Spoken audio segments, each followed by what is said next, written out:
Saminatsikaritra ny rehetra fa dia nisahotaka ny teny amin'ny fianarana rehetra teny tamin'ity androandroany ity, indrindra ny tapakandro hariva ny taorian'ny feo nandeha zany amin'ny fisiana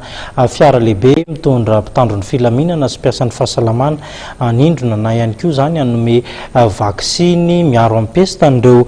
zaza eny anivon'ny sekoly nodison'ny ministeran'ny fahasalamana avy hatrany moa ny fisian'ity tranga ity araka izao fanampanazavana izao.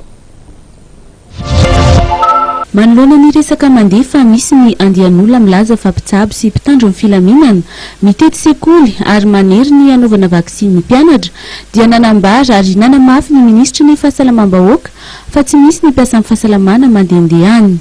Fitaovana entina anakorontanana ny vahoaka fotsiny izany raha nanambarany. Fahalivalin'ny vahoaka zany dia mitsao manilitsao milaza hoe misy miaramila miaraka mpiasan'ny fahasalamana dia miforsen'ny olona anao vaksiny sy isan-karazany tena fahavalin'ny vahoaka zany.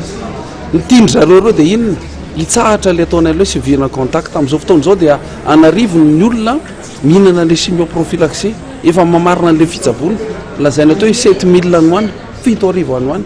dia nitindry zareo reo hijanona zay satria inona matahotra le mpiasa fahasalamana le olona dia tsy mihinana le fanafody ka eto zany zany dia mitodika antsika mpanao gazety hoe raha misy olona miteny aminareo zany na mandefa anareo zany zavatra tsy maro zany dia okantsika mba fanampy satria tena fahavalo anareo le sady fahavalo amin'ny vahoaka rehetra fahavalo amin'ny firenena satria zany mandripaka amin'ny firenentsika teny. Eo amin'izay ady atao amin'ny valanaretina pesta izay kosa dia nanambara ihany koa ny ministra araka ny filakevitra ny ministra Omaly fa isy ny andro iray atokana natanterahana fanadiovana sy fidiovana fa ho be eto Madagasikara. Tena isy tokoa le andro fanadiovana io moa filoham-pirenena no manapa-kevitra an'ilay izy fa dia miomantsika vahoaka anao zany andro fanadiovana zany satria tena zava-dehibe ny amin'ity ady amin'ny valanaretina pesta dia le fiovany tetsoainy